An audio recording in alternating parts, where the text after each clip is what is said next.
We made good progress, and we're nearing the end of this module. There are two more things I want to do.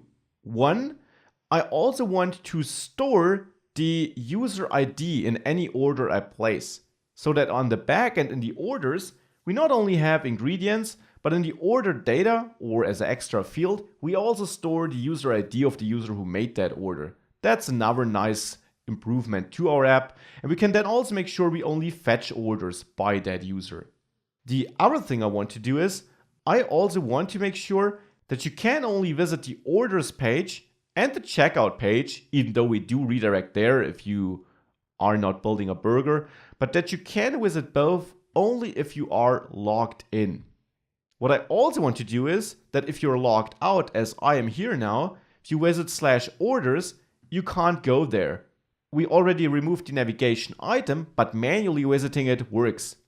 So these are the things I want to do. Let's start with guarding the orders page so that unauthenticated users can't visit it. For that, I taught you how to do this in the routing section. It's super easy due to the way React Router works.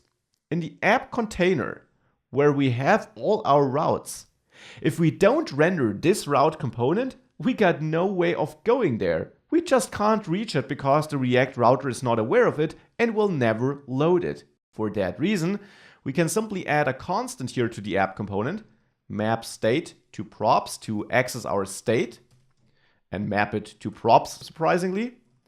And then here, I want to return a JavaScript object and add isAuthenticated as a prop, and set this equal to state of and this old check where we compare the token to not being null. Let's now pass map state to props to the connect function. And now we can access isAuthenticated in our container. And there I want to use it on the orders and the checkout page.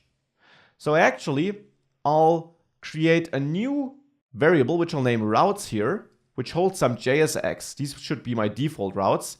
And then I'll add an if statement where I check if this props is authenticated is the case, so if we are logged in, and then routes will look different. So my unauthenticated routes should be auth and /. So I'll copy all of that here and remove the logout route.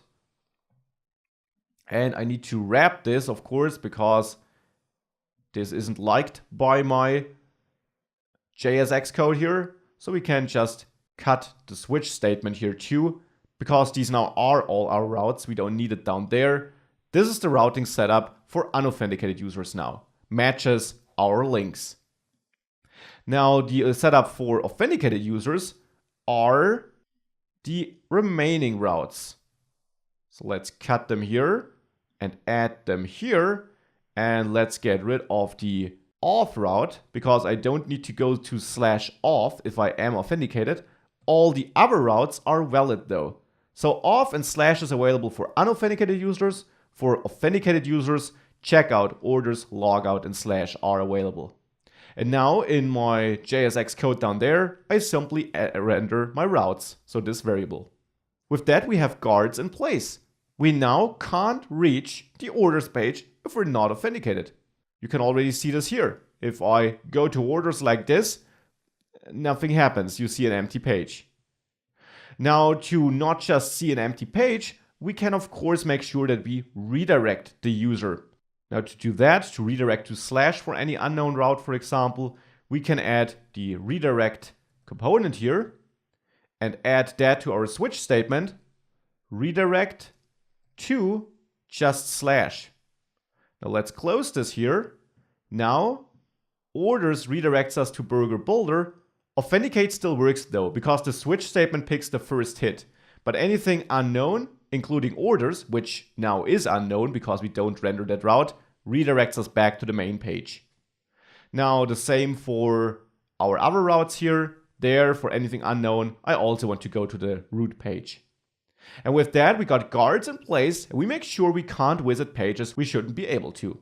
Now one important note, since this of course is all JavaScript, people can of course always theoretically dig into your source code and still kind of manipulate it to still go to the protected route.